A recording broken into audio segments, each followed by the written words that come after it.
ଆମେ ଧାନ ଚାଷରେ କୋଉ ସାର ପ୍ରୟୋଗ କରିବା, ବିଶେଷ କରି ଆମେ ଧାନ ତଳିରେ କୋଉ ସାର ପ୍ରୟୋଗ କରିଲେ ମାନେ ତଳିଟି ଭଲ ଭାବରେ ବୃଦ୍ଧି ହେବ ଏବଂ ଲଗେଇବା ପରେ ସେଥିରେ କୌଣସି ଅସୁବିଧା ହେବ ନାହିଁ।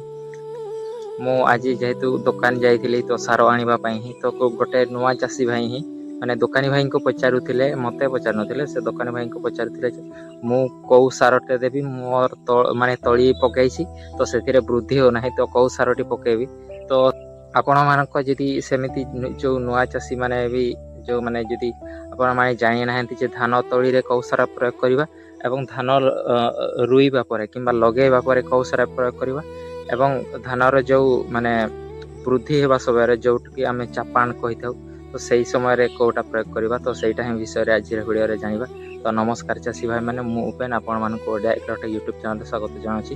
ତ ଚାଲନ୍ତୁ ଭିଡ଼ିଓକୁ ଆରମ୍ଭ କରିବା। ମୁଁ ତ ବିଶେଷ ଧାନ ଚାଷ ବିଷୟରେ ଭିଡ଼ିଓ ଗୁଡ଼ିକ ଏତେ ଆଣେ ନାହିଁ, ଯେଉଁ ପନିପରିବା ଚାଷ ବିଷୟରେ ହିଁ ଆଣିଥାଏ। ତ ଏଇ ଯେଉଁ ତଳି ଦେଖୁଛନ୍ତି, ଏ ତଳିଟି 20-25 ଦିନ ହେଇଗଲା, ତ ଏମିତିକା ଯେଉଁ ଗ୍ରୋଥ୍ ଏଥିରେ ସୁନ୍ଦର ଭାବରେ ହେଇଛି। ଯେତେବେଳେ ଆପଣମାନେ ଧାନ ତଳିରେ ସାର ପ୍ରୟୋଗ କରିବେ ତ ଏମିତି କିଛି ସାର ପ୍ରୟୋଗ କରିବେ ଯେଉଁଥିରେ କି ଆମର ମାନେ ବୃହତ୍ ପୋଷକ ତତ୍ତ୍ୱ NPK ସେଇଟା ବାଲାନ୍ସ ପରିମାଣରେ ରହିଥିବ। ଯେମିତିକି ହେଉଛି 15-15-15, 19-19-19, ତାପରେ ଆଉ ଗୋଟେ ହେଉଛି 20-20-20।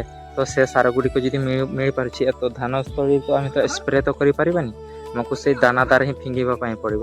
ତ ଦାନାଦାର ଫିଙ୍ଗିବା ପାଇଁ 19-19 ଆଉ 20-20 ତ ଏତେ ମିଳନ୍ତି ନାହିଁ, ସେ 15-15-15 ହିଁ ଯାହା ମିଳିଥାଏ।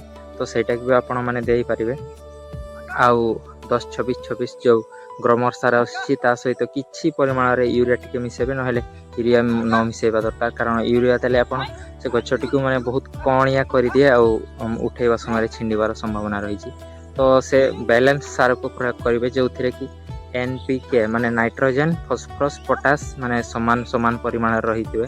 ତ ସେମିତିକା ଆଉ ଯେତେବେଳେ ଏଇଟା ତ ଗଲା ଆମେ ଧାନ ତଳିରେ କୋଉ ସାର ପ୍ରୟୋଗ କରିବା, ତାପରେ ହେଉଛି ଯେତେବେଳେ ଆମେ କାଦୁଅ କରିଦେଉଛେ, କାଦୁଅ ପରେ ଯେଉଁ ଆମେ ଲଗେଇବା, ତ ସେ ସମୟରେ ଆପଣ କ'ଣ କରିବେ ନା, ମାନେ କାଦୁଅରେ ଆପଣମାନେ ଯେଉଁ ୟୁରିଆ ସାର କିମ୍ବା ଯେଉଁ ସାର ଗୁଡ଼ିକ ଶୀଘ୍ର ଆକ୍ସନ୍ କରନ୍ତି, ତ ସେ ସାର ଗୁଡ଼ିକ ଆପଣ ଦେବେ ନାହିଁ।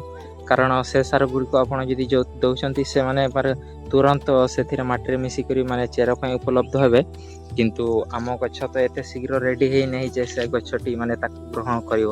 ତ ସେଥିପାଇଁ ଆପଣମାନେ DAP ସାରକୁ ବ୍ୟବହାର କରିବେ। ଆଉ ଯେମିତିକା ପଟାସ୍, ତ ସେ କ'ଣ କରିବ ନା, ପଟାସ୍ ବି ନଦେଲେ ବି ଚଳିବ, କିନ୍ତୁ କମ୍ ପରିମାଣରେ ଦିଅନ୍ତୁ।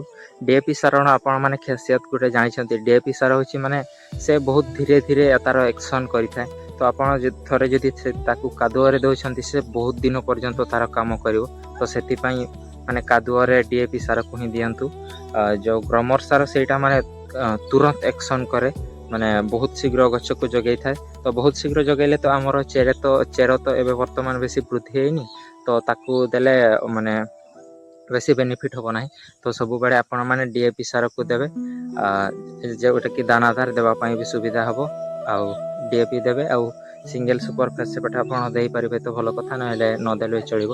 DAP ଟିକେ ଦେଇଦେବେ। ଆଉ ପଟାସ୍ ଆପଣଙ୍କ ଜମି ଅନୁସାରେ, ମୁଁ କହିବିନି ଯେ ଏତିକି ଦିଅନ୍ତୁ ସେତିକି ଦିଅନ୍ତୁ, ତ ଆପଣଙ୍କ ଜମି ଅନୁସାରେ ଯେତିକି ଆପଣଙ୍କୁ ଦରକାର ଲାଗିବ ତ ସେତିକି ଦିଅନ୍ତୁ।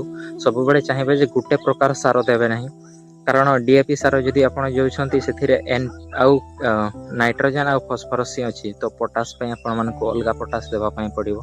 ତ ସେମିତିକା କଥା ରହିଛି। ତ ଆଉ ଗ୍ରୋମର ସାରର ମୁଖ୍ୟ ଭୂମିକା ହୁଏ ଯେତେବେଳେ ଗଛଟି ଆମେ ମାନେ ବଡ଼ ହେଲା ପରେ, କି ଯେଉଁ ମୁଠା ହେଲା ପରେ, ତ ସେଥିରେ ଆମେ ବାଛି ସଫା କରିଦେଉ। ତ ସେତେବେଳେ ଯେଉଁ ଚାପାଣ ଦିଆ ହୁଏ, ତ ସେତେବେଳେ ଗ୍ରୋମର ସାରର ସେଇଟା ମହତ୍ତ୍ୱ ଅଧିକ ହୁଏ।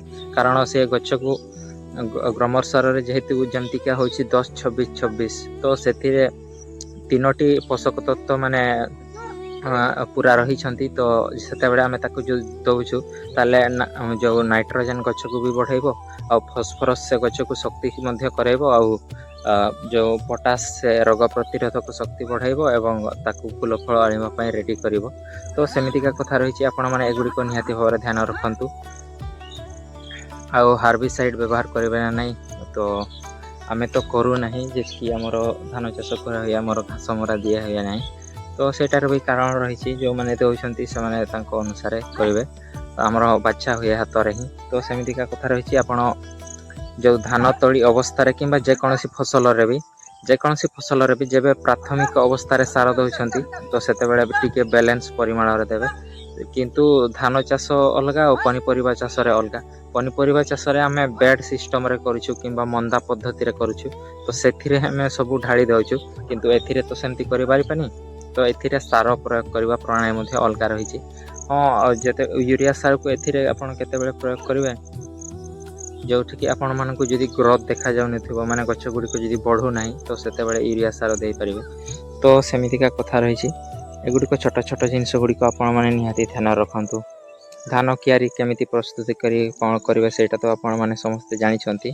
ତ ଏଇଟା ହିଁ ଆପଣମାନଙ୍କୁ ଗୋଟେ ଇନଫର୍ମେସନ୍ ଥିଲା। ତ ଯେହେତୁ ଯେଉଁମାନେ ନୂଆ କରି ବି ଚାଷ କରୁଛନ୍ତି, ତ ହଁ, ମୁଁ ତ ସବୁବେଳେ କହିଥାଏ, ଯେଉଁମାନେ ଚାଷ କରୁଛନ୍ତି ତ ସେମାନେ ହଇରାଣ ଯେମିତି ନହେବେ, ସେମାନେ ଏଇ ଜିନିଷ ଗୁଡ଼ିକ ଜାଣିପାରିବେ ଯେ ଆମେ କେଉଁ ଜିନିଷଟି କ'ଣ କେତେବେଳେ ଦେବା, କି ଏଇଟା ଏଇ ଜିନିଷର କାମ କ'ଣ, ସେ ସାରର କାମ କ'ଣ, ମାନେ ଏଇ ଔଷଧ କ'ଣ କାମ କରେ। ତ ସେଗୁଡ଼ିକ ବିଷୟରେ ହିଁ ମୁଁ ଭିଡ଼ିଓ ଆଣିଥାଏ।